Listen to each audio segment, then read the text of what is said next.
Right. చాలా సంతోషం. ప్రియమైన సహోదరులు సహోదరులకు ప్రభునామంలో మీకు అందరికి కూడా వందనాలండి. ఈరోజు తమ్ముడు అత్యవసరంగా కాల్ చేసి అర్జెంటుగా వెళ్ళాలని అన్నప్పుడు కనుక ఈరోజు ప్రత్యేకంగా ఏం చెప్పాలని అన్నప్పుడు పాత నిబంధన చరిత్రను నేను మీకు ఇంతకుముందు వివరంగా మీకు చెప్పాను. పాత నిబంధనని మనం పరిపూర్ణంగా అర్థం చేసుకోవడానికి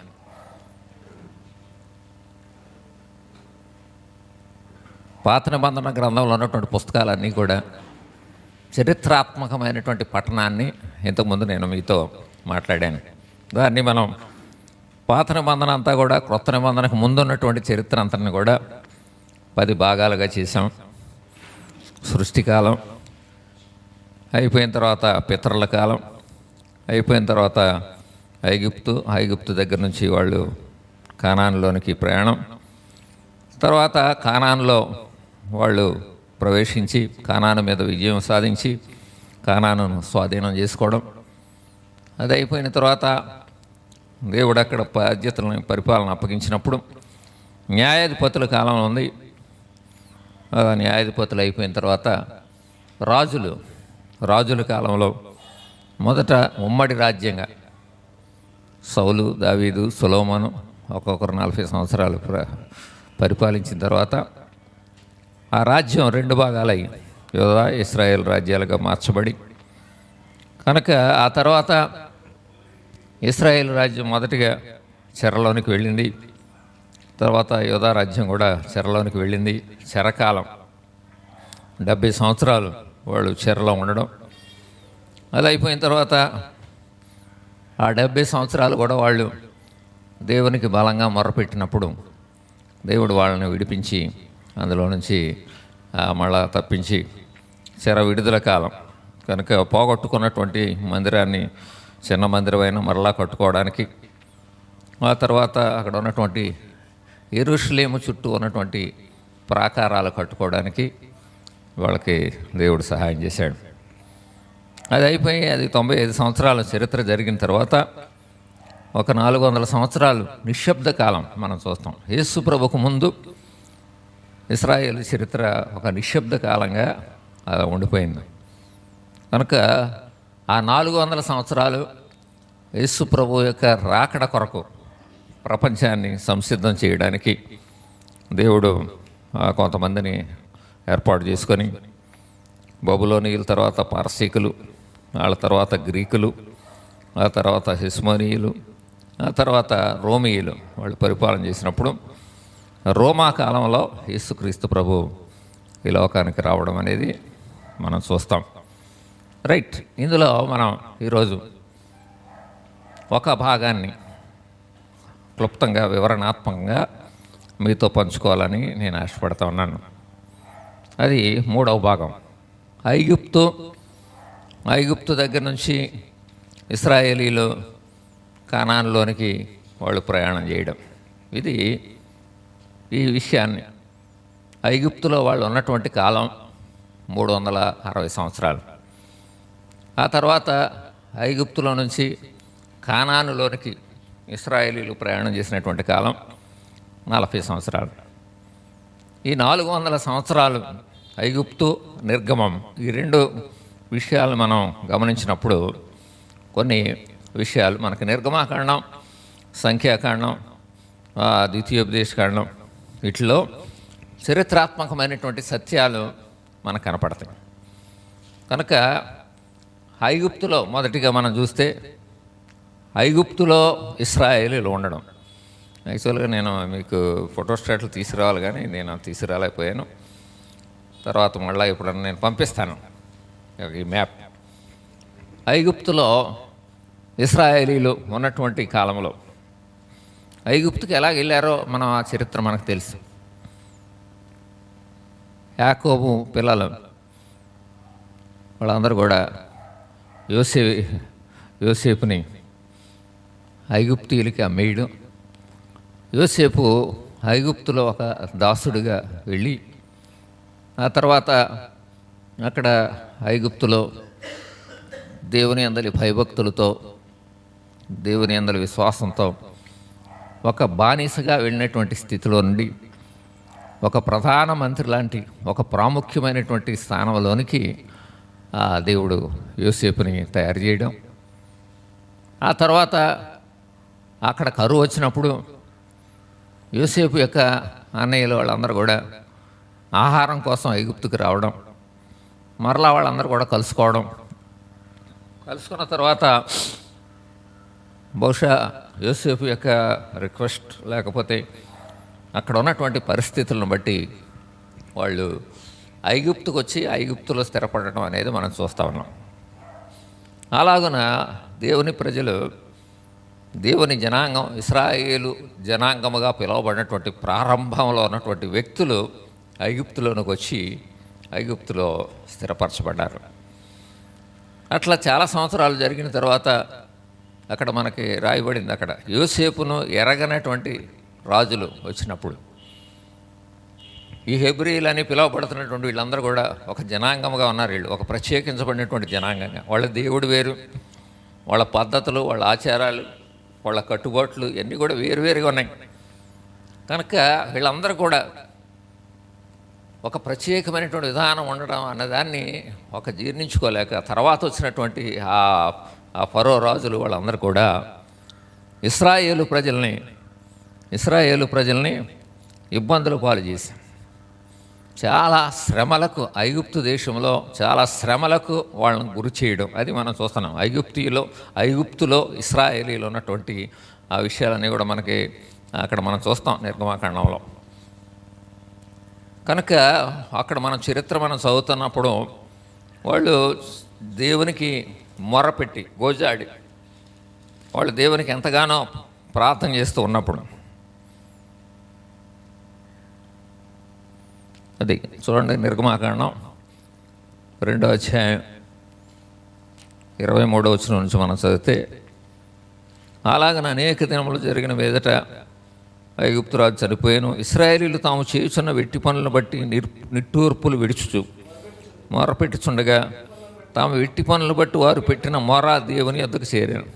కాగా దేవుడు వారి మూలుగును విని అబ్రహాము, ఇస్సాకు, యాకోబులతో తాను చేసిన నిబంధనను జ్ఞాపకము చేసుకొనెను. దేవుడు ఇశ్రాయేలీలను చూచెను, దేవుడు వారి యందు లక్ష్యముంచెను. కనుక దేవుని యొక్క అద్భుతమైనటువంటి సంకల్పంలో ఈ ఐగుప్తులో ఉన్నటువంటి, కనుక ఈరోజు మన అంశం ఏంటంటే ఐగుప్తు నిర్గమం. ఐగుప్తు దగ్గర నుంచి ఇశ్రాయేలీలు కానాను వరకు వెళ్ళినటువంటి దాన్ని నేను క్లుప్తంగా మీకు ఒక అవగాహన కొరకు ఒక స్టోరీ లాగా చెప్తున్నాను.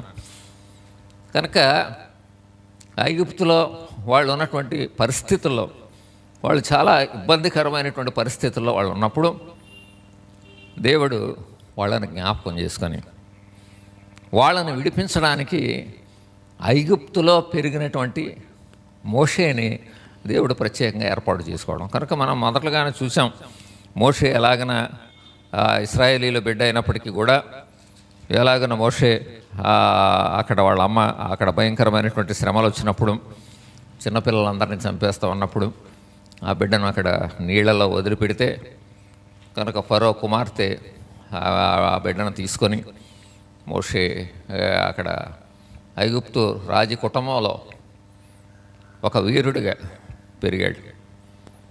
తర్వాత మనం మోషే యొక్క చరిత్ర మనం చూస్తాం. కనుక మోషే తర్వాత మొత్తం మీద తన జీవితాన్ని గురించి తెలుసుకున్నాడు. మొత్తం మీద అక్కడి నుంచి తన లోపల ఉన్నటువంటి దైవికమైనటువంటి ఆ ఇశ్రాయేలీలకు ఉన్నటువంటి స్వభావం అనేది బయటకు పడతా ఉన్నప్పుడు మోషేలో ఆ దయాగుణం కానీ లేకపోతే వాళ్ళ మనుషుల పట్ల వాళ్ళు ప్రవర్తిస్తున్నటువంటి విధానాన్ని చూస్తున్నప్పుడు మోషే ఒక అతన్ని కొట్టడం, చంపడం ఇవన్నీ కూడా మనం చూస్తాం. ఏదేమైనా దేవుని చిత్త ప్రకారం ఐగుప్తులో శ్రమలు పడుతున్నటువంటి దేవుని జనాంగం కోసం మోషేని దేవుడు సంసిద్ధపరచడానికి 40 సంవత్సరాలు యువరాజుగా ఉన్నటువంటి మోషేని అక్కడి నుంచి మోషే బయటకు వచ్చేసి ఆ మిద్యాన్లో ఆ గొర్రెల కాపరిగా అక్కడ సిపోరాని వివాహం ఆడి అక్కడక్కడ కుటుంబంతో ఉండడం మనం చూస్తా ఉన్నాం. ఇది ఒక చరిత్ర. కనుక ఇలాగ జరిగిన తర్వాత దేవుని యొక్క ప్రజలు పెట్టినటువంటి మొరను దేవుడు విని, దేవుడు అబ్రహాము, ఇస్సాకు, యాకోబులతో తాను చేసినటువంటి నిబంధనను జ్ఞాపకం చేసుకొని దేవుడు వారి యందు లక్ష్యం ఉంచెను అన్నాడు. దేవుడు వాళ్ళ మీద ఒక లక్ష్యం బాధ్యత తీసుకున్నాడు. అందువల్ల ఇక మోషే అయిన దేవుడు, మనకు తర్వాత స్టోరీకి మనం తెలుసు. దేవుడు మోషే గొర్రెల కాపరిగా మందనం కాచుకుంటూ ఉన్నప్పుడు ఒక మండుచున్న పొద దగ్గర దేవుడు మోషేను పిలిచాడు. ఇశ్రాయేలీలైనటువంటి నా ప్రజల్ని నీవు ఐగుప్తుల నుండి తోడుకుపోవాలి. అప్పుడు మోషే అంటాడు, అయ్యా నేను ఎంతటి వాడని. మోషే అడిగినట్లన్నిటి కూడా దేవుడు సమాధానం చెప్తాడు. నేను ఎంతటి వాడని అంటాడు. దేవుడు ఏమంటాడు, నువ్వెంతటి వాడు అనేది కాదయ్యా, నిశ్చయముగా నేను నీకు తోడై ఉంటాను. అది ఆ తర్వాత మోషే మీ పేరేంటి అని కూడా అడుగుతాడు. దేవుడు చెప్తాడు, నేను ఉన్నవాడను అంటాడు. కనుక పూర్వం నుంచి ఎప్పటి నుంచి నేను ఉన్నానో అప్పటి నుంచి ఉన్నటువంటి దేవుడిని నేను ఇప్పుడు వరకు కూడా ఉన్నాను, నువ్వు వెళ్ళి వెళ్ళమంటాడు. మోషే అనేక రీతిలుగా తప్పించుకోవడానికి ప్రయత్నం చేస్తాడు. తర్వాత ఇంకో మాట అంటాడు, ప్రభా వాళ్ళు నా మాట నమ్మరు నాయన, అసలు నువ్వు ప్రత్యక్షం కాలేదంటారు అన్నాడు. అప్పుడు దేవుడు మోషేకి ఒక సూచన, తన దగ్గర ఉన్న కర్రను కింద పడేయమని, అది పాము అయితే మళ్ళీ తర్వాత దాన్ని పట్టుకుంటే మళ్ళీ కర్ర అవ్వడం, ఇట్లా కొన్ని సూచనలు చెప్పి, అయినా కూడా మోషే తప్పించుకోవడానికి ఇంకా ప్రయత్నం చేస్తాడు. నేను మాట నేర్పరిని కాను, నేను నోటి మాంద్యమ చేత బాధపడుతున్నాను అంటాడు. అప్పుడు దేవుడు అంటాడు, మానవునకు నోరిచ్చిన వాడు ఎవడో, మోగవాన్నే కానీ, చెవిటివాన్నే కానీ, దృష్టి గలవాన్నే కానీ, గుడ్డివాన్నే కానీ పుట్టించిన వాడు ఎవడో, యెహోవానైన నేనే కదా. కాబట్టి వెళ్ళము, నేను నీ నోటికి తోడయండి, నీవు ఏమి పలకవలసినది నీకు బోధించదనని అతనితో చెప్పాను. కనుక ఇలాగా ఎన్నో రీతిలుగా మోషే. తర్వాత మనకు ఆశ్చర్యం అవుద్ది, దేవుడు నువ్వు రా మోషే అన్నప్పుడు ఇన్ని రీతిలుగా వంకలు చెప్పి సాకులు చెప్పి తప్పించుకోవడానికి పిరికివాడిలాగా ఉన్నటువంటి మోషే తర్వాత అన్ని లక్షల మంది జనాలని ఎలాగో ధైర్యంగా నడిపించగలిగాడు అంటే ఈ రెండింటి మధ్యలో జరిగినటువంటి వాస్తవం ఏంటంటే దేవుడు మోషేతో ఉండి తన కార్యాలు జరిగించుకుంటూ వెళ్ళాడు. అప్పటికి కూడా దేవుడు నీకేం భయం లేదు, నేను మాట్లాడతాను, నువ్వు వెళ్ళు అని చెప్తుంటే కూడా మోషే అంటాడు, చివరికి ఏమంటాడంటే, దేవుడా నువ్వు ఎవరిని పంపాలనుకుంటున్నావు వాళ్ళని పంపునైనా, నన్ను కాదు అంటాడు. నేను నీతో ఎందుకు వాదిస్తున్నాను మోషే, నీతో ఎందుకు ఇన్ని మాటలు చెప్తున్నాను, నేను పంపాలనుకున్నవాడు నీవే అంటాడు దేవుడు.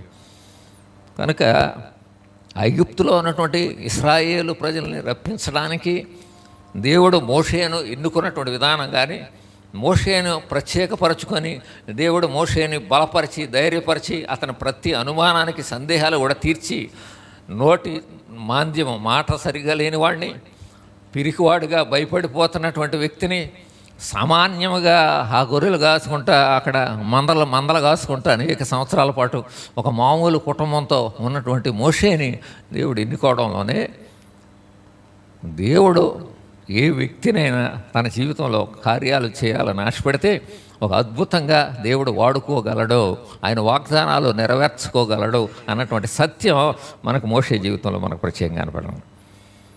ఎంత పౌరుషము కలిగినటువంటి వ్యక్తిగా. తర్వాత ఆ చరిత్ర అంతా మనం చదువుతుంటే 40 సంవత్సరాల పాటు ఇశ్రాయేలీల్ని 6 లక్షల మంది కాల్బలం అన్నారు, నడిచేవాళ్ళు పురుషులు అన్నారు. అంటే ఇంకా చరిత్ర లెక్కల ప్రకారం చెప్పేది 10 లక్షల పైన ఉంటారు జనమని. అన్ని లక్షల మంది ప్రజల్ని ఒక్క వ్యక్తి దేవుని వైపు నడిపిస్తూ దేవుని మార్గంలో తీసుకుని వెళ్ళడానికి, దేవుని చిత్త ప్రకారం నడిపించడానికి దేవుడు ఏర్పరచుకున్నటువంటి విధానం, దేవుడు నడిపించినటువంటి విధానం, మోషే లోబడినటువంటి విధానం, ఇదంతా కూడా మనకు చాలా అద్భుతంగా ఉంటుంది. కనుక ఇక ఐగుప్తులో ఉన్నటువంటి ఇశ్రాయేలు ప్రజల్ని మోషే ద్వారా దేవుడు విడిపించడానికి పూనుకొని మోషేని ఫరో దగ్గరికి పంపించారు. ఫరో దగ్గరికి పంపించి, ఇదిగో ఇశ్రాయేలు ప్రజలు వాళ్ళ దేవుణ్ణి కొలవడానికి వాళ్ళు వెళ్ళాలనుకుంటున్నారు, మీరు పంపించండి, వాళ్ళు వెళ్ళాలనుకుంటున్నారు అని చెప్పి ఆ మోషే వెళ్ళి ఆ రాజుగారిని, ఆ ఫరో రాజుని అన్నప్పుడు అతను ఒప్పుకోనప్పుడు దేవుని యొక్క శక్తిని, దేవుని యొక్క ప్రభావాన్ని రుజువు చేయడానికి దేవుడు ఏం చేశాడంటే 10 తెగుళ్ళు ఆ ఐగుప్తు దేశం మీదకి అనేక రకమైనటువంటి తెగుళ్ళు రావడం మనం చూస్తున్నాం. కనుక నీళ్లు రక్తం అయిపోయింది, దేశమంతటా కూడా కప్పలు వచ్చినాయి, ప్రజలందరి మీదకి పేలు వచ్చినాయి, వాళ్ళందరి జీవితాల్లో జోరేగలు వచ్చినాయి, తర్వాత కొన్ని తెగుళ్ళు వచ్చినాయి, తర్వాత కొన్ని బొబ్బలు వచ్చినాయి, తర్వాత వడగండ్లు వచ్చినాయి, తర్వాత మిడతలు వచ్చినాయి, తర్వాత దేశమంతా కట్టికి చీకటి ఉంది. అప్పటికి కూడా ఆ రాజుకి, ఆ ఫరో రాజుకి మనసు మారలేదు, వీళ్ళని పంపడానికి ఒప్పుకోవాలి. అప్పుడు ఇక చివరిగా ఆ దేశంలో ఉన్నటువంటి తొలిచూలు పిల్లలందరూ కూడా చనిపోవడం కూడా మనందరికి కూడా తెలుసు. ఇది స్టోరీ. ఐగుప్తు దేశంలో ఇశ్రాయేలీలు ఉన్నప్పుడు దేవుడు ఆ ఇశ్రాయేలీని ఐగుప్తులో నుంచి విడిపించడానికి, అక్కడి నుంచి కానాను దేశానికి తీసుకురావడానికి మోషే ద్వారా, అప్పుడు కూడా ఆ ఫరో రాజు ఇంత జరుగుతున్నప్పటికి కూడా చాలా కారణాలు, చాలా వంకలు చెప్తాడు. ఇదిగో మీ దేవుణ్ణి కొలుసుకోవాలనుకుంటున్నారు కదా, ఇక్కడే కొలుసుకోండి అంటాడు ఒకసారి. తర్వాత రెండోసారి ఏమంటాడు, మీరు దూరం వెళ్ళొద్దు, దగ్గరలో ఎక్కడో సాట మీరు దేవుణ్ణి కొలుసుకొని రండి అంటాడు. తర్వాత ఏమంటాడు, మీరు పిల్లల్ని వదిలేసేయండి, మీరు పెద్దవాళ్ళ మట్టుకు వెళ్ళరండి అంటాడు. ఇంకా తర్వాత ఏమంటాడు, మీరు మనుషులందరూ ఎలాంటి పశువులని అన్నింటినీ కూడా ఇక్కడ ఉంచండి అంటాడు. కనుక దేవుని యొక్క రక్షణ సంకల్పం ఇశ్రాయేలు ప్రజల పట్ల ఆశ్చర్యమైనటువంటి కార్యముగా దేవుడు నడిపిస్తూ ఇశ్రాయేలు జనాంగాన్ని ఐగుప్తు దేశం నుంచి కానాను దేశానికి తీసుకెళ్ళడానికి మోషే ద్వారా ఐగుప్తులోంచి వాళ్ళని విడుదలకు నడిపిస్తాడు. ఇది మొదటిది, ఐగుప్తులో ఇశ్రాయేలీలు ఐగుప్తులో నుంచి వాళ్ళు బయటపడడం. ఇక రెండవదిగా మనం చూసినట్లయితే ఈ ఇశ్రాయేలీల ప్రయాణం మనకు కొంచెం ఆశ్చర్యం కలుగుద్ది. ఇప్పుడు మనకు 40 సంవత్సరాలు ఎందుకు పట్టింది, ఎలా పట్టింది? అంతకుముందు మనం చరిత్ర చూసాం కదా, యోసేపు ఐగుప్తులో అధికారం ఉన్నప్పుడు వాళ్ళ అన్నయ్యలో ఆహారం కోసం కనాన్ నుంచి వచ్చారు కదా, మరి వాళ్ళు అనేక సంవత్సరాలు బయలుదేరి రాలా. వాళ్ళు ఒకసారి వచ్చారు, మళ్ళీ లేరు, మళ్ళీ వచ్చారు, మళ్ళీ లేరు, మళ్ళీ అందరిని తీసుకొచ్చారు, మళ్ళీ అక్కడ ఉన్న వాళ్ళందరూ కూడా ఇక్కడికి వచ్చి సెటిల్ అయ్యారు. అంత సులభంగా జరిగినటువంటి చరిత్ర ఇప్పుడు ఎందుకు ఇన్ని సంవత్సరాలు, 40 సంవత్సరాలు వీళ్ళు కనాన్లోనికి ప్రవేశించడానికి పట్టింది అన్నదాన్ని మన బైబిల్ గ్రంథం చెప్తా ఉంది. అది వాళ్ళ యొక్క కఠినమైనటువంటి హృదయం, దేవుని పట్ల వాళ్ళకు ఉన్నటువంటి సరైనటువంటి బలమైనటువంటి విశ్వాసాన్ని నింపుకోలేనటువంటి స్థితిగతులను బట్టి ఇశ్రాయేలు ప్రజలు. మనం ఒక మ్యాప్ చూస్తే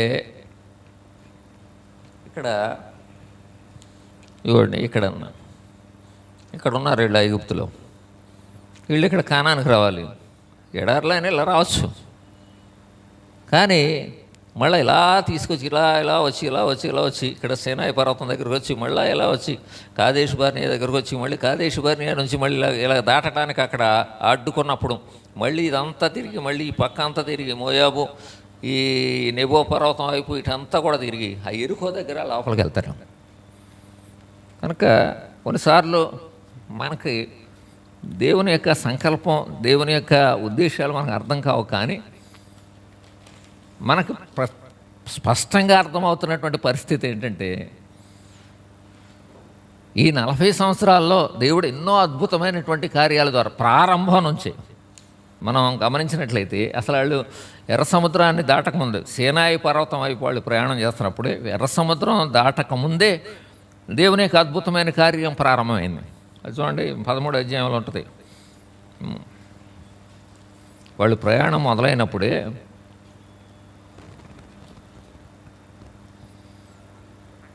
13 వచనం నుంచి చూస్తే, వారు సుక్కోతు నుండి ప్రయాణం అయిపోయి అరణ్యం దగ్గర ఉన్న యాతాములో దిగిరి.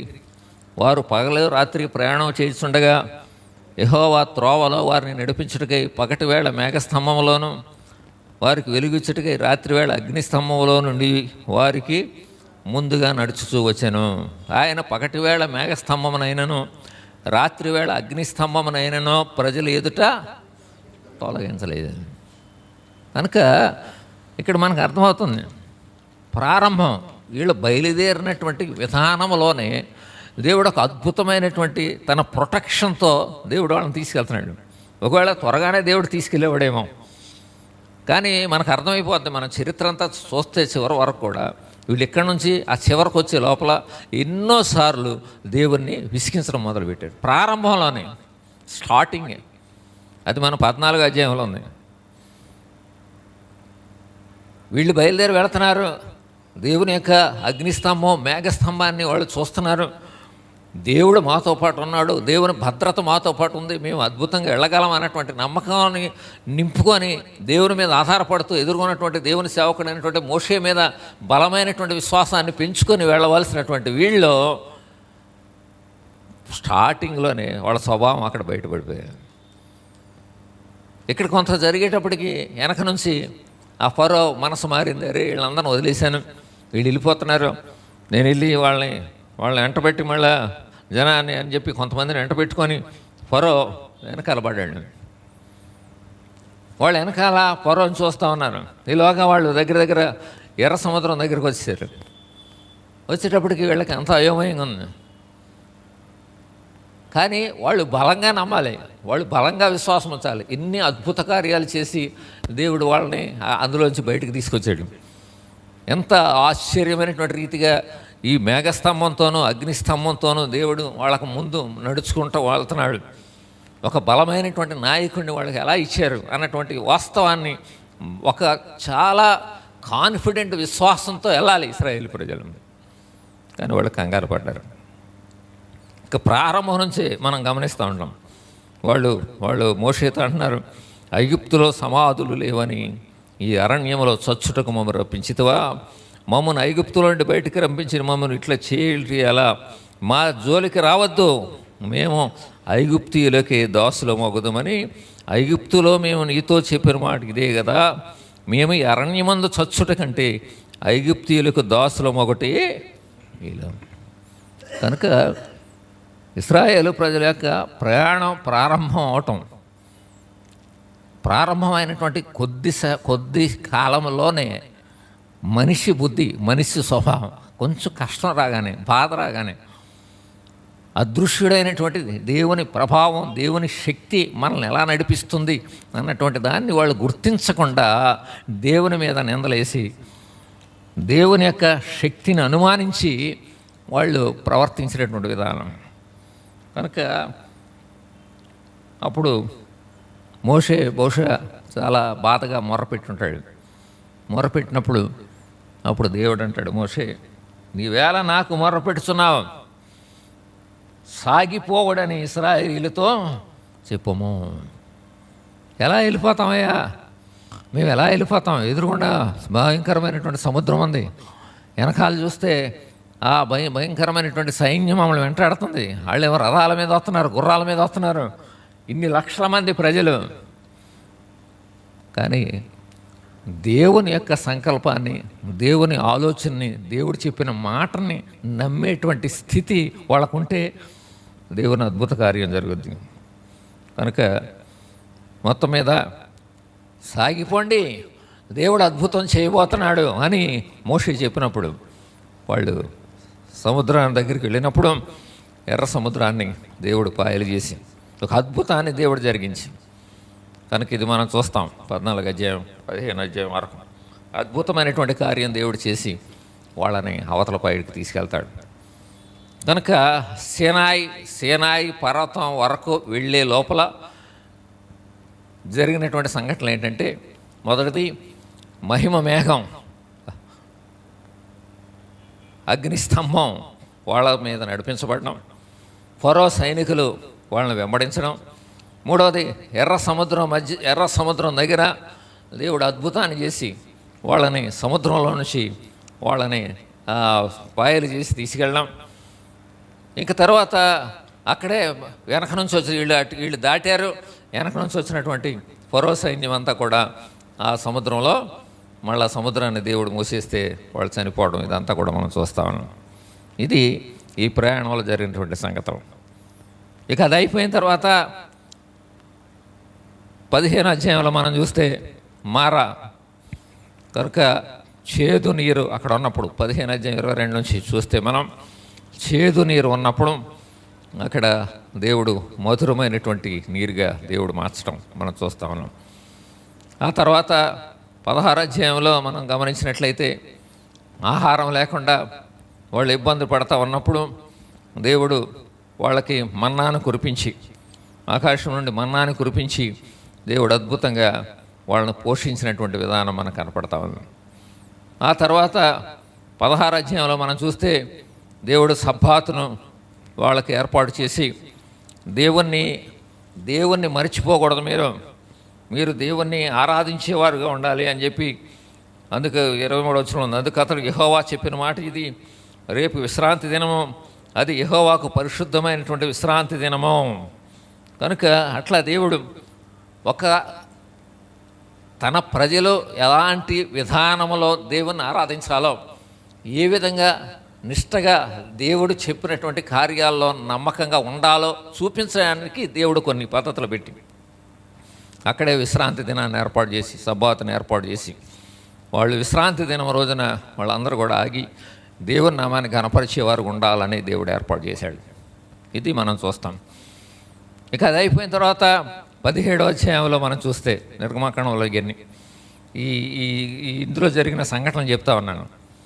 సీనాయి పర్వతం వైపు, ఎర్ర సముద్రం దగ్గర నుంచి సీనాయి పర్వతం వరకు చేరే లోపల జరిగినటువంటి సంగతులు, మహిమ మేఘం, ఫరో సైనికులు, ఎర్ర సముద్రం పాయలవడం, మారా ఉదంతం, మన్నా కురిపించడం, దేవుడు సబ్బాతుని ఏర్పాటు చేయడం.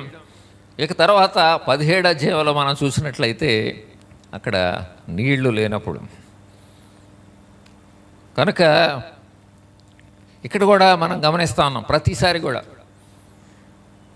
ఎందుకు ఇశ్రాయేలు ప్రజలు అన్ని సంవత్సరాలు నడుచుకుంటా ఎన్ని ఇబ్బందులు పడుకుంటూ ఉన్నారు అంటే, ఎక్కడికక్కడ వాళ్ళు దేవుని మీద అవిశ్వాసాన్ని చూపించుకుంటూ వస్తున్నారు. ఎక్కడికక్కడ దేవుని మీద సణుగుతూ ఉన్నారు. ఆహారం లేనప్పుడు సణుగుతూ ఉన్నారు. ఇప్పుడు ఈ 17వ అధ్యాయంలో మనం చూస్తే వాళ్ళు ప్రతిసారి ఏమంటున్నాడంటే, ప్రతిసారి ఎక్కడ ఇబ్బంది వచ్చినా దేవుడు మమ్మల్ని చంపటానికి తీసుకొచ్చాడా అంటాడు. అది దేవుడికి ఎంత బాధ కలిగిస్తుంది. ఒక అద్భుతమైనటువంటి సంకల్పంతో, ప్రణాళికతో తన జనాంగాన్ని దేవుడు ఆ దేశంలోనికి ప్రవేశపెట్టాలని ఆశపడుతుంటే, వీళ్ళు ప్రతి చోట కూడా మళ్ళీ ఇక్కడ అంటారు నీళ్లు లేకపోయేటప్పటికీ, ఇదిగో ఐగుప్తులో మేము ఇక్కడెందుకు, మమ్మల్ని మా పిల్లలను దప్పి చేత చంపించడానికి ఐగుప్తులో నుండి ఇక్కడికి తీసుకొచ్చారా అంటాడు. కనుక వాళ్ళు ఎంత తీవ్రంగా దేవునికి విరోధయుక్తంగా ఇశ్రాయేలు ప్రజలు నడుచుకుంటారంటే, మోషే దేవుడి దగ్గరికి వెళ్ళి అంటాడు, దేవుడా ప్రభా, ఈ ప్రజలు కోసేపు అయితే నన్ను రాళ్లతో కొడతాకి సిద్ధంగా ఉన్నారు అంటే, రాళ్ళు కూడా లేపుంటారు మోషే మీదకి, ఇదిగో మమ్మల్ని ఎందుకు తీసుకొచ్చావు ఇక్కడ చంపడానిక అనేటువంటి. కనుక దేవుడు చాలా ఓపిక పట్టడం మనం చూసాం. ప్రజలు వాళ్ళు చేసినటువంటి దుర్మార్గానికి అన్నిటి కూడా దేవుడు కనికరమ కలిగి, జాలి కలిగి, దయ కలిగి ఎక్కడికక్కడ ఆయన సర్దుబాటు చేసుకుంటా తాను సంకల్పించినటువంటి పనిని చేసుకుంటానే దేవుడు వచ్చాడు. కనుక ఇక్కడ కూడా దేవుడు ఎలాంటి గొప్ప కార్యాలు ఉన్నాడో అవన్నీ కూడా వాళ్ళు అన్నారంట, యెహోవా మన మధ్య ఉన్నాడో లేడో అని వారు యెహోవాను శోధించుటను బట్టి ఆ చోటికి మస్సా అనియు మెరీబా అనియు పేర్లు పెట్టాను. వాళ్ళు శోధించారంట. ఎంత దారుణంగా శోధించారు వాళ్ళు. మోషేని రాళ్లతో కొట్టి చంపడం, ఇదిగో మమ్మల్ని తీసుకొచ్చి ఇక్కడ చంపేయడానికి ఆ దేవుడు తీసుకొచ్చిందని దేవుని యొక్క ప్రణాళికలను అవమానపరచడం, అంత మాత్రమే కాకుండా అసలు యెహోవా అనే ఆయన మన మధ్య ఉన్నాడో లేడో అన్నారంట వాళ్ళు. కనుక ఇన్ని రీతులుగా వాళ్ళు శోధించిన దేవుడు అద్భుతంగా అక్కడ మళ్ళా ఆ బండను కొట్టినప్పుడు బండలో నుంచి దేవుడు నీళ్ళు ఇప్పించాడు మోషే ద్వారా. ఇది చూస్తాం. ఇంకా అది అయిపోయిన తర్వాత అమాలేకీయులు 17వ అధ్యాయంలో మనం చూస్తే 8 నుంచి అమాలేకీయులు అనేవాళ్ళు మధ్యలో యుద్ధం చేయడానికి వచ్చినప్పుడు, అమాలేకీయులతో యుద్ధం చేయడానికి వచ్చినప్పుడు మోషే కొండ శిఖరం మీద నిలిచి, కనుక మోషే తన చేయి పైకి ఎత్తినప్పుడు వాళ్ళందరూ కూడా గెలవడం, కనుక మోషే చేతులు ఆయన కొంచెం నొప్పివేసి ఇలా దింపినప్పుడు వాళ్ళు ఓడిపోవడం, ఇదంతా కూడా దేవుడు తాను ఏర్పాటు చేసుకున్నటువంటి సేవకుణ్ణి విజయవంతముగా నిలబెట్టడానికి దేవుడు ఖచ్చితంగా పనిచేస్తాడు. ఇది మనం అక్కడ గమనిస్తాము. మోషేని వాళ్ళు ఎన్నిసార్లు ఎన్ని రకాలైనటువంటి ఇబ్బందులు పెడుతున్నప్పటికీ కూడా మోషేని ఏర్పాటు చేసుకున్నవాడు దేవుడు. మోషే ప్రభువా నేను రాలేను నాయనా, నేను ఈ పని చేయలేనని అన్నప్పుడు దేవుడు ఆశ్చర్యరీతిగా ఇంకా మోషేని నిలబెట్టి నేనున్నాను అని చెప్పి మోషేని తీసుకొచ్చాడు. కనుక మోషే విషయంలో దేవుడు అద్భుతమైనటువంటి కార్యాలు చేసి, తర్వాత అక్కడ అహరోను హోర్లు చెరుకో పక్కన మోషే చేతులు పట్టుకున్నప్పుడు అద్భుతంగా దేవుడు అక్కడ అమాలేకీల మీద యుద్ధాన్ని చేసి వాళ్ళు గెలిచారు. కనుక అక్కడ మోషే బలిపీఠం కట్టి యెహోవా నిస్సి అని పేరు పెట్టడం మనం చూస్తూ ఉన్నాం. ఇంకా తర్వాత మనం చూస్తే 18వ అధ్యాయంలో మోషే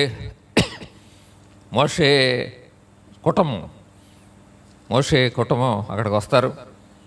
కనుక వాళ్ళని కలుసుకున్నాడు. వాళ్ళ మాంగారు, వాళ్ళ భార్య సిప్పోరా, 2 పిల్లలను కూడా తోడుకొని వచ్చి మొత్తానికి వాళ్ళు ఎక్కడున్నారో తెలుసుకొని వాళ్ళు కూడా వచ్చి కలుసుకోవడం, వాళ్ళతో మాట్లాడడం, ఇదంతా కూడా మనం చూస్తూ ఉన్నాం. ఇది సీనాయి పర్వతం వరకు, అంటే మొదటి పాయింట్లో చెప్పాను, ఐగుప్తులో ఇశ్రాయేలీలో ఉన్నటువంటి పరిస్థితి, ఐగుప్తులో నుంచి విడిపించడానికి దేవుడు మోషేని ఏర్పాటు చేసుకొని మోషే ద్వారా దేవుడు ఏ రీతిగా బయటికి తీసుకొచ్చాడు. ఆ తర్వాత అక్కడి నుంచి సీనాయి పర్వతం వైపు దేవుడు వాళ్ళని నడిపించాడు. ఆ మార్గంలో దేవుడు మహిమ మేఘాన్ని చూపించడం కానీ, ఫరో సైనికుల్ని ఓడించి ఎర్ర సముద్రం దాటించడం కానీ, ఆ నీళ్ళని మారాలో చేదు నీళ్ళని మంచినీరుగా మార్చడం కానీ, ఆహారం లేనప్పుడు మన్నా కురిపించడం కానీ, బండలో నుంచి నీళ్లు రప్పించడం కానీ, అమాలేకీయుల మీద విజయాన్ని తీసుకురావడం కానీ, అన్ని వేళల్లో కూడా ఇశ్రాయేలు జనాంగంతో దేవుడి యొక్క శక్తిని, దేవుని ప్రభావాన్ని, దేవుని కృపను చూపించడానికి దేవుడు ఖచ్చితంగా పనిచేశాడు.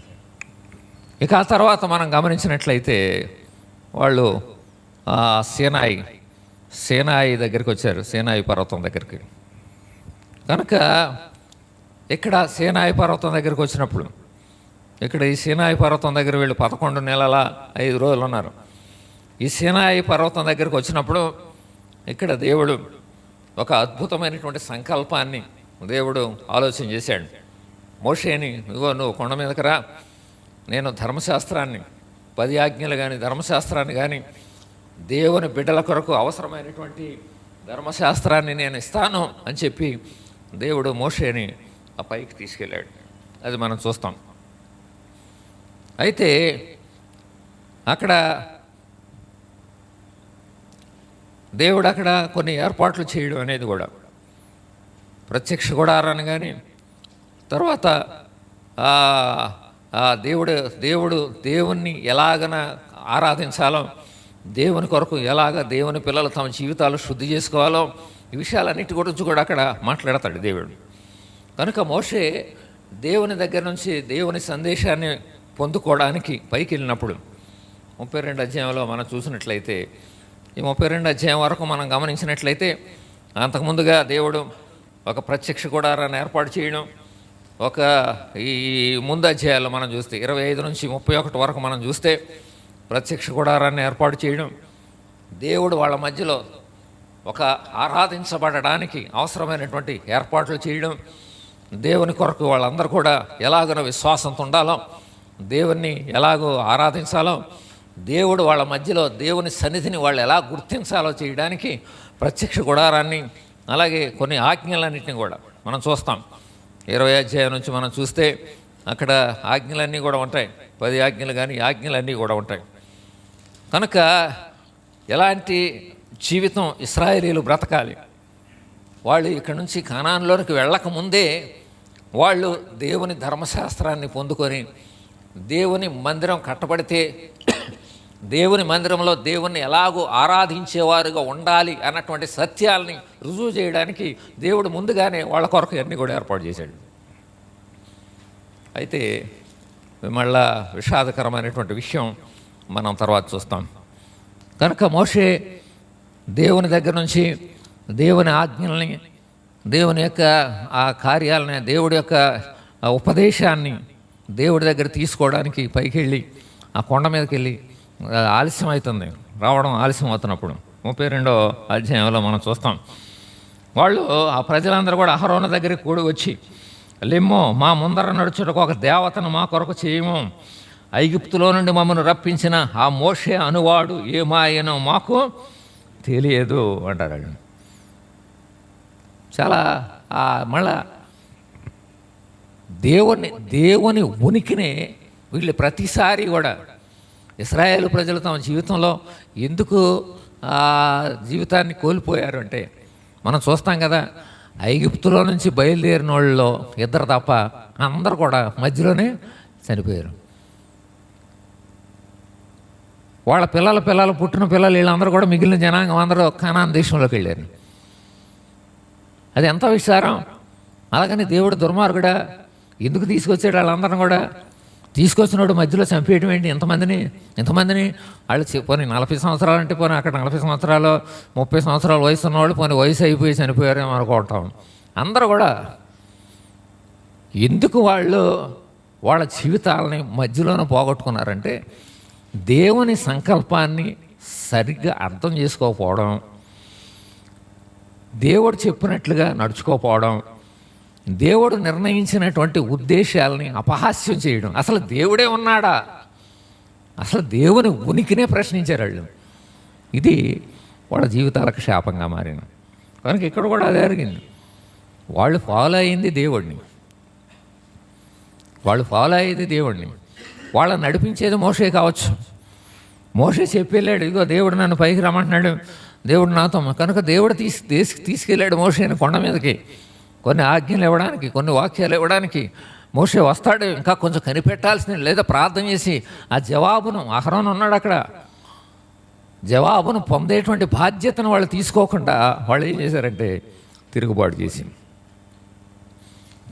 చేసి మోషే అనేవాడు ఏమాయనో మనకు తెలియదు కనుక ఇప్పుడు ఎవరు ముఖ్యం? మోషే ముఖ్యమా, దేవుడు ముఖ్యమా? వీళ్ళు ఆ మోషే అనేవాడు మనం నడిపించడానికి, కనుక మోషే అనేవాడు ఏమయ్యాడో తెలియదు కనుక ఇప్పుడు మమ్మల్ని నడిపించడానికి ఒక దూడను తయారు చేయమని చెప్పి. కనుక మరి అహరోను వాళ్ళకి ఎలా లొంగిపోయాడో మనకు తెలియదు. అహరోను కూడా చాలా మరి ఆ మోషేకు సహకారిగా ఈ ప్రణాళిక అంతట్లో వాడబడినటువంటి వ్యక్తిగా ఉన్నటువంటి వాడు. కానీ అలాంటి వ్యక్తి కూడా ఇక్కడ జారిపోయి వాళ్ళు చెప్పినట్లు చేయడం. అప్పుడు దేవుడు మోషేని, ఇదిగో మోషే నువ్వు వెళ్ళి అక్కడికి వెళ్ళి వాళ్ళు చేస్తున్నది ఏంటో చూడు అని చెప్పినప్పుడు దేవుడు అంటాడు ఇక్కడ, నేను ఈ ప్రజలను చూచి ఉన్నాను, ఇదిగో వారు లోబడని వాళ్ళని ప్రజలు, నీవు ఊరకుండము, నా కోపం వారి మీద మండును, నేను వారిని కాల్చివేసి నిన్ను గొప్ప జనముగా చేసేదనని మోషేతో చెప్పాడు. దేవుడు ఎంత బాధపడ్డాడో ఈ సంగతిని మనం ఇక్కడ చూస్తామన్నాం. దేవుడు ఎంతో బాధపడ్డాడు. దేవుని నోట్లోంచి మిమ్మల్ని విడిపించి అద్భుతమైనటువంటి పాలుతేన్లు ప్రవహించే దేశానికి నడిపిస్తారన్నటువంటి దేవుని నోట్లోంచి ఎలాంటి మాటలని వాళ్ళు రప్పించే పరిస్థితి తెచ్చుకున్నాడు. దేవుడు అంటున్నాడు, మోషే నువ్వు కాసేపు మౌనంగా ఉండు, నేను వీళ్ళందరినీ కాల్చివేస్తాను. కనుక మోషే ఒక గొప్ప విజ్ఞాపనకర్త. ఇశ్రాయేలు జనాంగం కొరకు ఎన్నిసార్లు వాళ్ళు విసిగిస్తున్నా, ఎన్నిసార్లు వాళ్ళు బాధ పెడుతున్నా వాళ్ళ పక్షంగా ఎన్నోసార్లు దేవునికి మొరపెట్టి, దేవా నీవు కానీ వీళ్ళందరినీ కూడా ఇలాగే ఒక్కసారి చంపేస్తే రేపొద్దున అందరు కూడా ఏమనుకుంటారు, వీళ్ళ దేవుడు తీసుకెళ్ళి వీళ్ళందరిని చంపేసాడు అంటారు కదా అని చెప్పి మోషే దేవుని బ్రతిమాలుకోవడం. కనుక ఇదంతా కూడా మనం చూస్తూ ఉంటాం. ఆఖరికి మోషే ఏమంటాడు, వారి పాపమును ఒకవేళ పరిహరించితివా, లేని ఎడల నీవు రాసిన నీ గ్రంథంలో నుండి నా పేరు తుడిచివేయమని బ్రతిమాలు కొనుచున్నాను. చూసారా ఎంతగా మోషే ఆ ఇశ్రాయేలు జనం కొరకు దేవుడిని అడుగుతున్నాడు, దేవా నువ్వు వాళ్ళ పాపాలు క్షమించినాయనా, లేకపోతే నీ గ్రంథంలో నుంచి నా పేరు తుడిచిపెట్టేనాయన అంటాడు. దేవుడు అంటాడు, వెంటనే దేవుడు అన్నాడు, మోషే ఎవడు పాపం చేశాడో వాడిని నా గ్రంథంలోంచి తుడిచేస్తాను, నిన్ను కాదు నేను అంటాడు. కనుక అంతగా మనం చూసాం. ఇది జరిగిన తర్వాత వాళ్ళు సేనాయి దగ్గర నుంచి మళ్ళా ప్రజలందరూ కూడా బయలుదేరారు. కనుక దేవుడు అనేక సార్లు మోషేతో కూడా అంటాడు, వీళ్ళు లోబడిన వాళ్ళ ప్రజలు ఒక్క క్షణము మాత్రము నేను నీ నడుమకు వచ్చితనా మిమ్మల్ని నిర్మూలన చేసేదని, కనుక మిమ్మల్ని ఏమీ చేయవాలన్నది నాకు తెలియనట్లు కనుక మీరు మీ ఆభరణాలు తీసేయండి అని చెప్పి. కనుక దేవుడు అనేక సార్లు బాధపడినప్పటికి కూడా మోషేని దేవుడు అత్యధికంగా ప్రేమించి మోషేని ఏర్పాటు చేసుకున్న విధానం బట్టి ఇక్కడ రాయబడింది, మనుష్యుడు తన స్నేహితునితో మాట్లాడునట్లు యెహోవా మోషేతో ముఖాముఖిగా మాట్లాడుచుండెను అన్నది 33:11. కనుక సేనాయి దగ్గర నుంచి దేవుని యొక్క మహాకృపను బట్టి ఇశ్రాయేలు ప్రజలు బంగారు దూడను చేసుకొని మళ్ళీ అక్కడ దేవుడిని విసిగించి 300 మంది అక్కడ చనిపోవడం, 3000 మంది చనిపోవడం, అక్కడ ఎంతో నష్టాన్ని వాళ్ళు పోగొట్టుకొని మళ్ళా దేవుడు వాళ్ళని మోషే ద్వారా మళ్ళీ స్థిరపరిచి అక్కడ నుంచి సేనాయి దగ్గర నుంచి కాదేష్ బార్నియా అనేటువంటి స్థలానికి మళ్ళీ ఇప్పుడు పైకి అనమాట. ఇక్కడ వరకు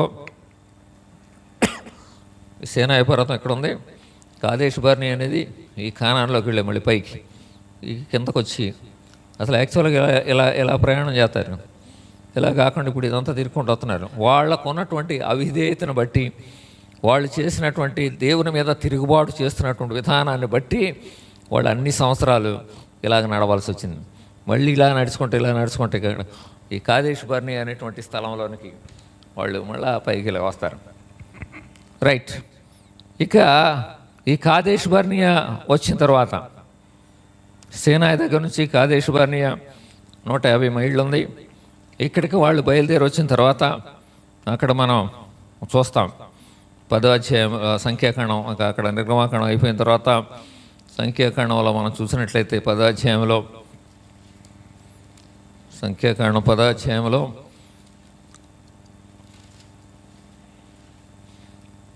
34 నుంచి వారు దిగిన స్థలం నుండి సాగినప్పుడు యెహోవా మేఘము పగటి వేళ వారి మీద ఉండెను. మందసమ సాగినప్పుడు మోషే యెహోవా లెమ్మోనికి శత్రువులు చెదిరిపోదురుగాక, నిన్ను ద్వేషించి వారిని ఎదురు నుండి పారిపోదురుగాక నేను అది నిలిచినప్పుడు అతడు యెహోవా ఇశ్రాయేలు వేవేల మధ్యకు మరలా రమ్మనెను. కనుక దేవుని మేఘం వాళ్ళతో పాటు నడిపించబడడం మనం చూస్తా ఉన్నాం. అయినప్పటికీ కూడా మళ్ళా వీళ్ళు ఒక దేవుని మీద సణుక్కొని మిశ్రిత జనాంగం, ఇదే 11వ అధ్యాయంలో మనం చూస్తున్నాం. మళ్ళీ జనులు ఆయాసమును గురించి సణుగుచుండగా అది యెహోవాకు వినబడెను. యెహోవా దానిని వినినప్పుడు ఆయన కోపము రగులుకొనెను. కనుక ఇది మనం గమనిస్తూ ఉన్నాం. ఎంత భయంకరమైనటువంటి పరిస్థితి. వీళ్ళందరూ కూడా దేవుని మీద సణుక్కునేటువంటి జనం, మిశ్రిత జనం అయిపోయారు ఇప్పుడు వాళ్ళు. అంటే కొంతమంది భక్తి కలిగి ఉన్నారేమో, కొంతమంది దేవుని అనుసరించి నడవాలనుకున్నారేమో, కొంతమంది ఆ సణుక్కొని అస్తమానం కూడా దేవుణ్ణి తన సేవకుడు అనేటువంటి మోషేని విసిగించి అనేక సార్లు దేవుని మనసును బాధ పెడుతున్నటువంటి వ్యక్తులుగా వీళ్ళు ఉండటం అనేది మనం చూస్తూ ఉన్నాం. ఇది మనం ఇక్కడ చూస్తాం. ఇంకా తర్వాత వాళ్ళందరూ కూడా మళ్ళా ఆహారం మన్నాను తిన్నారు కదా, మళ్ళీ ఇప్పుడు వాళ్ళకి ఇంకా మాంసాహారం మీద వాళ్ళకి ఆశ పుట్టింది. ఇదిగో ఎంతకాలం వస్తున్నాం కదా, మాకు మాంసం కావాలి అని వాళ్ళు దేవుని మీద సణుక్కున్నప్పుడు దేవుడు ఎంతో బాధపడతాడు. కనుక అయినప్పటికీ కూడా మోషే, నా నిమిత్తము నీకు రోషం వచ్చినా యెహోవా ప్రజలందరినీ ప్రవక్తలగినట్లు యెహోవా తన ఆత్మను వారి మీద ఉంచునుగా అని వాళ్ళతో చెప్పి, అక్కడ యెహోషువతో చెప్పి, అప్పుడు వాళ్ళు ప్రార్థన చేసినప్పుడు దేవుడు ఆ భూమి మీద 2 మూరల ఎత్తు సముద్రం నుండి పూరేళ్లను రప్పించి పాళెము చుట్టూ పడవేసెను. కనుక దేవుడు వాళ్ళు మాంసాహారం కావాలన్నప్పుడు మళ్ళీ మాంసాన్ని కురిపించి, కనుక మాంసాపేక్ష కలిగినటువంటి జనం చాలా బాధపడ్డాడు. మాంసం అయితే కురిపించాడు, కానీ దేవుని బాధ వాళ్ళ మీదకి శిక్ష రూపంలో వచ్చింది. అక్కడ మనకు అర్థమవుతుంది, అక్కడ రాయబడింది, వారి పండ్ల ఆ మాంసము ఇంకా వారి పండ్ల సందున ఉండగానే అది నమలక మునిపే యెహోవా కోపము జనుల మీద రగులుకొనెను, యెహోవా తెగులు చేత వారిని బహుగా బాధించెను. కనుక అక్కడ చాలామంది మళ్ళీ చనిపోవడం, ఇదంతా కూడా మనం చూస్తూ ఉన్నాం. ఇవన్నీ కూడా జరుగుతున్నటువంటి ఈ సంభవాలు. తర్వాత ఇంకా మనం చూస్తే మోషే కూషు దేశపు స్త్రీని పెళ్లి చేసుకుంటే ఆ స్త్రీని బట్టి మిర్యాము అహరోనులు విరోధంగా మాట్లాడడం, తర్వాత ఆ సహోదరిని మోషేకి విరోధంగా మాట్లాడినప్పుడు దేవుడు మోషే గురించి చక్కని మాట పలికాడు. మోషే, అతడు నా ఇల్లంతటిలో నమ్మకమైన వాడు, నేను గూఢభావములతో కాదు దర్శనమిచ్చి ముఖాముఖిగా అతనితో మాట్లాడుదును. 12:8 ఉంది. దర్శనమిచ్చి ముఖాముఖిగా నేను అతనితో మాట్లాడుదును, అతడు యెహోవా స్వరూపమును నిదానించి చూడును, కాబట్టి నా సేవకుడైన మోషేకు విరోధముగా మాట్లాడటకు మీరే భయపడలేదు అన్నాడు. కనుక వీళ్ళు సీనాయి దగ్గర నుంచి కాదేష్ బర్నియాకి ప్రయాణం వస్తున్నప్పుడు ఈ దారిలో జరిగినటువంటి సంగతులు. కనుక దేవుని మేఘం కొనసాగింది. ఈ మిశ్రిత జనాంగం మరలా సణుక్కోవడం మొదలుపెట్టారు. ఆహారం కోసం, మాంసాహారం కోసం వాళ్ళు దేవుణ్ణి మళ్ళా సణిగి దేవుని మీద ఫిర్యాదు చేసి కేకలు పెట్టినప్పుడు వాళ్ళకు దొరికిన ఆహారమే వాళ్ళ జీవితాలు, చాలామంది జీవితాలు పాడైపోవడం, ఇదంతా కూడా మనం చూసాం. ఇక అది అయిపోయిన తర్వాత వీళ్ళు మాంసం కోసం ఏడవడం, ఇదంతా కూడా. తర్వాత మోషే సహోదరి మిరియాం మోషేనికి విరోధంగా మాట్లాడినప్పుడు దేవుడు ఆమెను గద్దించి ఆమెకు కుష్ఠరోగం రావడం, తర్వాత మోషే దయచేసి ఏమైనా బాగు చేయనైనా క్షమించు ప్రభా అని ఆమె కొరకు ప్రార్థన చేయడం, ఇదంతా కూడా మనం చూసాం. ఇది వీళ్ళ ప్రయాణంలో జరిగింది. కనుక ఇశ్రాయేలు ప్రజలు ఐగుప్తు దగ్గర నుంచి బయలుదేరి సీనాయి వైపు వెళ్ళి సీనాయి వైపు ప్రయాణం చేసి సీనాయి దగ్గర కొంతకాలం కొన్ని నెలల పాటు ఉండి అక్కడ నుంచి కాదేష్ బర్నియా వైపు ప్రయాణం చేసి, ఇక కాదేష్ బర్నియా అంటే ఇక కానానికి దగ్గరలోకి వచ్చారు వాళ్ళు. అప్పుడు దేవుడు మనం చూస్తే 13వ అధ్యాయంలో వేగు చూడడానికి 12 మందిని దేవుడు ఏర్పాటు చేసి, ఇగో మీరు ఇశ్రాయేలు దేశంలోకి వెళ్ళి అక్కడ పరిస్థితులు ఎలా ఉన్నాయి, ఎలాగ మనం ఆ దేశంలోకి వెళ్ళి యుద్ధం చేయాలి, ఎలాగో గెలవాలి, ఇదంతా కూడా చూసిరండి, ఒకసారి చూసిరండి, మీరు ఎలాగ ప్రయాణం చేయాలి ఇదంతా కూడా అని చెప్పి దేవుని యొక్క మాటతో 12 మంది అయితే వెళ్ళారు. అయితే మనం గమనిస్తాం, వాళ్ళు తిరిగి వచ్చిన తర్వాత ఏంటి మీ రిపోర్ట్ ఏంటి అని వాళ్ళని అడిగినప్పుడు వాళ్ళలో 10 మంది ఏం చెప్పారంటే, వాళ్ళు భయంకరమైనటువంటి వ్యక్తులు, రాక్షసులాగా ఉన్నారు, వాళ్ళ ముందు మేము మిడతల్లాగా ఉన్నాం, వాళ్ళ ముందు మేము మిడతల్లాగా ఉన్నాం, ఖచ్చితంగా మేము ఓడిపోతాం, మనం ఖచ్చితంగా ఓడిపోతాం, వాళ్ళని మనం గెలవలేం అని చెప్పి వాళ్ళు తిరుగుబాటుగా మాట్లాడారు. అది కూడా దేవుని చాలా బాధించింది. ఎందుకంటే దేవుని శక్తి సామర్థ్యాలని అంచనా వేసుకొని ప్రజలు మాట్లాడాలి. అప్పటికే వాళ్ళు చాలా సంవత్సరాల పాటు దేవుని యొక్క సహాయంతో నడుచుకుంటూ వచ్చారు. ఇన్ని సంవత్సరాల యొక్క ప్రయాణంలో కూడా వాళ్ళ జీవితంలో దేవుని శక్తిని గ్రహించి దేవుని మీద బలమైనటువంటి విశ్వాసాన్ని నింపుకునేటువంటి పరిస్థితులు వాళ్ళు లేకుండా ఉన్నారు. అది దేవునికి చాలా బాధ కలిగింది. అయితే మిగిలిన ఇద్దరు యెహోషువ, కాలేబు అన్నవాళ్ళు వాళ్ళిద్దరు కూడా చెప్పారు, ఇదిగో దేవుని వలన మనం గెలుస్తాం, మనం వాళ్ళని ఓడిస్తాం, మనం ఖచ్చితంగా ఆ దేశాన్ని మనం స్వాధీనపరుచుకుంటాం అని. కనుక ఇక్కడ ఇంకా మనం చూసినట్లయితే 14వ అధ్యాయంలో ఇంకా దేవుడు ఎంతో బాధపడతాడు. వాళ్ళందరూ కూడా సణుగుతున్నారు, వాళ్ళు లేదు వెళదాం మనం అని వీళ్ళిద్దరు చెప్తున్నారు, మోషే చెప్తున్నాడు. కానీ మిగిలిన 10 మంది మాటలు విని ఇశ్రాయేలు జనాంగం అంతా కూడా ఏడుస్తున్నారంట. చూడండి 14వ అధ్యాయం ఉంది. ఆ సర్వసమాజము ఎలుగెత్తి కేకలు వేసెను, ప్రజలు ఆ రాత్రి ఎలుగెత్తి ఏడ్చిరి. మరియు ఇశ్రాయేలీలందరూ మోషే అహరోనుల పైన సణుగుకొనిరి.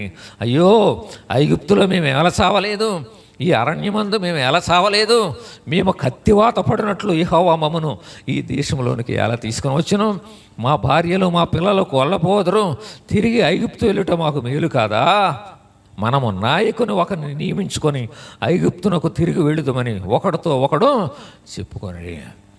కనుక ఎంత బాధాకరమైనటువంటి విషయం. వీళ్ళ స్వభావం ప్రారంభం నుంచి ఎర్ర సముద్రానికి ముందు ఎలాగ గొణకటం మొదలుపెట్టారో అక్కడ నుంచి చివరకు వచ్చి వరకు కూడా వాళ్ళ జీవితాల్లో ఇదే స్వభావం, మానవ స్వభావం. దేవునికి విరోధంగా మాట్లాడడం, దేవుని శక్తి సామర్థ్యాలను కించపరచడం, దేవుడు ఉన్నాడన్నటువంటి సంగతిని మర్చిపోవడం, ఇది దేవుడు చాలా బాధపడ్డాడు. కనుక మోషే ఈ కాలేబు అన్న ఆయన బట్టలు చెప్పుకొని వాళ్ళందరూ అంటారు, ఇదిగో అది మంచి దేశం, అది పాలు తేనెలు ప్రవహించే దేశం, దేవుని మీద తిరబడకండి, ఆ దేశ ప్రజలకు భయపడకండి, దేవుడు మనల్ని తీసుకెళ్తాడు అన్నప్పుడు వాళ్ళని కూడా వాళ్ళు రాళ్లతో కొట్టాలని ప్రయత్నం చేశారు. అప్పుడు దేవుడు ఎంతో బాధపడ్డాడు. దేవుడు అంటాడు, ఎన్నాళ్ళ నేను వీళ్ళ మధ్యన ఎన్ని సూచక్రియలు చేసినప్పటికీ వాళ్ళు నన్ను నమ్మకుండా ఉంటున్నారు, కనుక నేను వీళ్ళని ఒక్క దెబ్బలో తెగులు తీసుకొచ్చి వీళ్ళందరిని కూడా హతం చేసి నీ వలన ఓ మోషే, నీ వలన, నీ ఒక్కడి వలన ఒక గొప్ప జనాంగాన్ని నేను పుట్టిస్తానంటాడు దేవుడు. కానీ మోషే మళ్ళా వాళ్ళు దేవునికి మొర పెడతాడు, ప్రభా యెహోవా దీర్ఘశాంతుడును కృపాతిశేయుడును దోషమును అతిక్రమమును పరిహరించువాడును అపరాధిని నిరపరాధిగా ఎంచక 3-4 తరముల వరకు తండ్రుల దోషమును కుమారుల దోషమును తెచ్చివాడు అన్నాడని నీవు చెప్పిన మాట చొప్పున నా ప్రభు యొక్క బలము గణపరచబడును గాక అంటాడు. కనుక దయచేసి క్షమించమని అన్నప్పుడు యెహోవా దేవుడు అంటాడు, యెహోవా నీ మాట చొప్పున నేను క్షమించున్నాను, అయితే నా జీవముతోడు భూమి అంతయు యెహోవా మహిమతో నిండుకొని ఉండును అంటాడు. కనుక దేవుడు చెప్పాడు, ఇదిగో నాకు విరోధంగా మాట్లాడే వాళ్ళని నేను ఎంతకాలం సహించాలి. అందువల్ల దేవుడు అక్కడ అంటాడు 28వ వచనంలో, నా జీవముతోడు మీరు నా చెవిలో చెప్పినట్లు నేను నిశ్చయంగా మీ ఎడల చేసేదను, మీ శవములు ఈ అరణ్యములోనే రాలును, మీ లెక్క మొత్తము చొప్పున మీలో లెక్కింపబడిన వారు అందరనగా 20 ఏండ్లు మొదలుకొని పై ప్రాయం కలిగిన వారు నాకు విరోధముగా సణిగిన వారందరూ రాలిపోదురు. కనుక ఇది మనం చూస్తున్నాం. వాళ్ళు కాదేశ్ బార్నియా దగ్గరికి వచ్చారు. వచ్చినప్పటికే వాళ్ళు చాలా దారుణంగా దేవుని నామాన్ని అవమానపరిచి దేవుని అనుమానిస్తూ దేవుని మీద తిరుగుబాటు చేసినటువంటి పరిస్థితుల్లోనికి వాళ్ళు నడిచినప్పుడు ఇంకా దేవుడు ఒక శాపంలాగా వాళ్ళని చెప్పాడు. ఇంకా అక్కడి నుంచి బయలుదేరిన వాళ్ళు 20 సంవత్సరాల పైబడినోడు ఎవడు కూడా అందులోకి, అంటే 20 సంవత్సరాల నుండి మధ్యలో పుట్టారు వాళ్ళు, అంతే, మధ్యలో పుట్టిన వాళ్ళు అందరూ ఉంటారని చెప్పి. కనుక వాళ్ళు ఇక ఆ తర్వాత కాదేశ్ బార్నియా నుండి వాళ్ళు బయలుదేరి వాళ్ళు ఈ దగ్గరలోకి వెళ్ళిపోవచ్చు, ఇలాగా అక్కడ వాళ్ళు అడ్డుకుంటారు, అక్కడ ఆ దేశంలోకి రానియకుండా వాళ్ళు. అప్పుడు మళ్ళా వాళ్ళు గుండ్రంగా తిరిగి ఇలా తిరిగి ఆ పైన ఉన్నటువంటి ఎరుకో దగ్గరికి, ఎరుకోలో నుంచి లోపలికి వెళ్ళడానికి దేవుడు వాళ్ళని నడిపించారు. ఈలోగా కొన్ని విషయాలు కూడా జరిగినాయి. మధ్యలో కోరహ అనేటువంటి వాడు 250 మందిని వేసుకొని వాడు 16వ అధ్యాయంలో మనం చూస్తాం, ఆ మోషే మీద తిరుగుబాటు చేసి నువ్వే నాయకుడిగా ఉండాలా, మేము ఉండలేమా, మేము కూడా నడిపిస్తాం అని చెప్పినప్పుడు దేవుడు వాళ్ళందరినీ కూడా వాళ్ళకి శిక్షించడం మనం గమనిస్తూ ఉన్నాం. ఆ తర్వాత ఈ ఎంతగానో దేవుణ్ణి విసిగిస్తున్నటువంటి పరిస్థితుల్లో మోషే కూడా ఒకసారి కొంచెం తొందరపడి దేవుడు ఒక బండతో మాట్లాడి నీళ్లు కావాలన్నప్పుడు బండతో మాట్లాడమన్నప్పుడు మోషే కొంచెం తొందరపడి ఇంతకుముందు కొట్టమన్నాడు, ఇప్పుడు మాట్లాడమన్నాడు. కానీ మోషే ఆ కోపంలో కర్ర తీసుకొని ఆ బండను కొడటం ద్వారా మొత్తం మీద దేవుని ప్రణాళిక ఏంటో మనకైతే అర్థం కాదు. కానీ చివరికి వచ్చేటప్పటికి దేవుడు మోషేతో చెప్పాడు, మోషే నీవు ఇక్కడతో ఆగిపో. ఇక్కడ యెహోషువ నాయకత్వంలో ఆ మిగిలిన ప్రజలందరూ కూడా కనానులోనికి వెళతారని యెహోషువని దేవుడు ఒక నాయకుడిగా ఏర్పాటు చేయడం, తర్వాత అక్కడ వీళ్ళందరూ కూడా కొన్నిసార్లు జనాభా లెక్కలు రాయడం, అమోరీయులు అనేవాళ్ళు, మిథ్యానీయులు అనేవాళ్ళు వీళ్ళ మీదకి దారిలో వాళ్ళు వెళ్తున్నటువంటి దారిలో వాళ్ళ మీదకి యుద్ధానికి వచ్చినప్పుడు దేవుడు వారిని ఇందులో నుంచి విడిపించడం. ఈలోగా అహరోను కూడా చనిపోయాడు, మోషే కూడా చనిపోయాడు. దేవుడు ఇశ్రాయేలు జనాంగాన్ని ఈ చివరిలో మనం చూస్తే వాళ్ళు అటేపుకి వెళ్ళడానికి ముందు మోషే ఒక అద్భుతమైనటువంటి 3 ప్రసంగాలు చేశాడు. ఇదంతా కూడా మనకి ద్వితీయోపదేశకాండంలో ఉంటుంది. కనుక ద్వితీయోపదేశకాండం మొదటి నుంచి 4 అధ్యాయం వరకు మనం చూస్తే కనుక దేవుని ప్రభావం ఎలా ఉంటుందో, కనుక దేవుని కార్యం కనుక ఎలా ఉండాలో 3 ఆశ్రయపురాలు ఇట్లన్నిటి గురించి ఉంటుంది. 5వ అధ్యాయం నుంచి 26వ వచనం చూస్తే 10 ఆజ్ఞలను మళ్ళా వాళ్ళకి చెప్పి వాళ్ళు ఎలాగో కనానులో ఎలా బ్రతకాలో ఏంటో ఈ విషయాలని మాట్లాడడం. తర్వాత 27 నుంచి 30వ వచనం వరకు మనం చూస్తే దేవుడిచ్చేటువంటి ఆశీర్వాదాలు, శాపాలు, కనుక పాలస్తీనాలో ఆ కొత్త దేశంలో ఎలాంటి నిబంధనలు వాళ్ళు ఉండాలి, దేవుని తీర్పు ఎలా ఉంటుంది, ఆశీర్వాదాలు ఎలా ఉంటాయి, ఇవన్నీ కూడా దేవుడు మోషే చివరి కాలంలో యోర్దానుకు తూర్పున యోర్దాను నదిని దాటితే వాళ్ళు కనాన్లోకి వెళ్తారు. దానికి ముందుగా మోషే అనే దేవుడు అక్కడ ఆగిపోమన్నప్పుడు మోషే వాళ్ళందరిని కూడా 12 గోత్రాల ప్రజలను ఆశీర్వదించి 12 గోత్రాల ప్రజలకు ధర్మశాస్త్రాన్ని పూర్తి చేయడానికి ఈ ద్వితీయోపదేశకాండంలో చెప్పబడినటువంటి విషయాలన్నింటినీ కూడా వాళ్ళకు బోధించి కనుక మోషే పరలోకానికి చేరడం మనం చూస్తూ ఉన్నాం. కనుక ఇది క్లుప్తంగా ఒక అవుట్లైన్ ఇచ్చాను అన్నమాట. నేను ఇశ్రాయేలు ప్రజలు ఐగుప్తు దేశంలో నుండి కానాను దేశంలోనికి ఇంకా వెళ్ళడానికి ముందు వరకు ఆ బోర్డర్ వరకు ఆ యోర్దాను నది వరకు నడిచినటువంటి విధానంలో మనకు అర్థమవుతున్నటువంటి సంగతి అంతా ఏంటంటే దేవుడు ఎప్పటికీ కూడా మానవాళికి మేలు చేయడానికే సంకల్పించేవాడుగానే ఉంటాడు. దేవుడు ఎప్పుడు మనిషి ఎప్పుడూ కూడా ఎక్కడా అన్ని విషయాల్లో అనుమానిస్తూనే ఉంటాడు.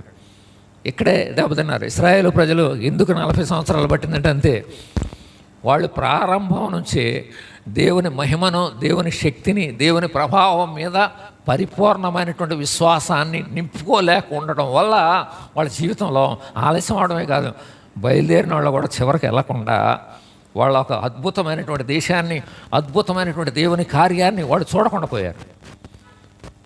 వాళ్ళు సణుక్కోవడం కానీ, వాళ్ళు తిరుగుబాటు చేయడం కానీ, దేవుణ్ణి దూషించడం కానీ, మళ్ళా ఇంకొక మాట, ఆ మాట కూడా ఇంకా దేవుడికి ఎంత బాధ కలుగుద్ది, మళ్ళా మేము ఐగుప్తుకి వెళ్ళిపోతాం. ప్రతిసారి ఏమంటున్నారు, మళ్ళా మేము ఐగుప్తుకి వెళ్ళిపోతాం, దేవుడు మమ్మల్ని చంపడానికే తీసుకొచ్చాడా అనటం.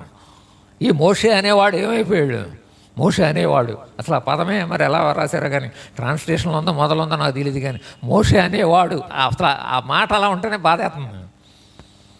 కనుక పురిమైన దేవుని బిడ్డలారా, దేవుడు మన జీవితాల్లో ఆశిస్తున్నది ఏంటంటే మన జీవితాల కోసం, మన భవిష్యత్తు కోసం దేవుడు నడిపిస్తున్నటువంటి ప్రణాళికలకు మనం లోబడి, ప్రభువా నువ్వు మా జీవితాల పట్ల మేలే చేస్తావు నాయన, నువ్వు మమ్మల్ని నడిపిస్తావు. కొన్ని శ్రమలు అయితే వస్తున్నాయి, ఆహారం కొంచెం ఇబ్బంది అయింది, ఇంకొక చోట నీళ్ళేమో ఇబ్బంది అయింది, ఇంకో చోట నీళ్ళేమో చేదుగా ఉన్నాయి, ఇంకోసారి ఏమో ఇన్ని సంవత్సరాలు నడుపుతున్నాం మాంసం కొరలేదు. అడగటంలో తప్పేం లేదు, అడగటంలో తప్పు. అడిగితే దేవుడు స్వయంగా ఇస్తాడు. అడిగే విధానం వేరు. దేవుని ప్రాధేయపడటం, దేవుడి మీద విశ్వాసంతో నడిపించబడటం, దేవుని నాయకత్వాన్ని అంగీకరించడం, ఈ విషయాలని దేవుని పిల్లలు లోబడినప్పుడు, సంఘ నాయకత్వాన్ని, దైవజనుల నాయకత్వాన్ని సంఘము లోబడి దేవుని వాక్యం ప్రకటించబడుతున్నప్పుడు పరిపూర్ణమైనటువంటి విశ్వాసంతో దేవుని మీద మన జీవితాలని ఆశ్రయంగా పెట్టుకొని, దేవుడు నా జీవితంలో కొన్ని కష్టాలు వస్తున్నాయి, కొన్ని ఇబ్బందులు వస్తున్నాయి, మా కుటుంబంలో కొన్ని సమస్యలు ఏర్పడుతున్నాయి, అయినప్పటికీ కూడా చివరికి దేవుడు నన్ను సరైనటువంటి స్థానంలోకి తీసుకెళ్తాడు అన్న బలమైనటువంటి విశ్వాసాన్ని మనం నింపుకుంటే ఇశ్రాయేలు ప్రజల్లాగా మనం శాపాన్ని, శ్రమలను పొందకుండా దేవుని కృపను పొందుకొని మన జీవితంలో ముందుకి సాగుతాం. ప్రార్థన చేస్తాను. పరిశుద్ధుడా ప్రేమగల తండ్రి మీకు స్తోత్రాలు వందనాలు. ఎంత మంచి దేవుడు నాయన. నీ పిల్లల పట్ల నువ్వెంతో ప్రేమ కలిగిన వాడవై విడిపించడానికి, అద్భుత దేశానికి తీసుకుని వెళ్ళి కార్యాలు చేయడానికి సంసిద్ధుడు అయ్యా ప్రభా. ఇశ్రాయేలీలు నీకు విరోధంగా సణిగి తిరుగుబాటు చేసి వారి ఆశీర్వాదాలను పోగొట్టుకున్నారు. ఈ పాఠంలో మేము నేర్చుకుంటున్నాం. మా హృదయపూర్వకంగా నీ చిత్తానికి మేము ఎలా లోబడాలో, నీ మీద ఆధారపడి మా భవిష్యత్తు జీవితాలను ఎలా కట్టుకోవాలో మాకు నేర్పించినందుకు వందనాలు. విన్న బిడ్డలందరినీ దీవించండి. మా అందరి జీవితాలు కడమట్టుకు నీ మీద ఆధారపడి నీ కొరకే బ్రతికి కృపను అనుగ్రహించమని ఈ కార్యక్రమం క్రమంగా జరగడంలో నువ్వు సహకరిస్తున్నందుకు వందనాలు. తమ్ముడు వెళ్ళిన స్థలంలో మీరు బలంగా వాడుకోండి. ఇక్కడున్న బిడ్డలందరినీ దీవించమని యేసు నామములో వేడుకొంచున్నాము తండ్రి. ఆమేన్. మన తండ్రి అయిన దేవుని ప్రేమ, కుమారుడైన యేసుక్రీస్తు కృప, పరిశుద్ధాత్మ యొక్క సహవాసం, సమాధానం, సంతోషం, నడిపింపు సదాకాలం మనకు తోడేండును గాక. ఆమేన్. అందరికీ వందనాలు.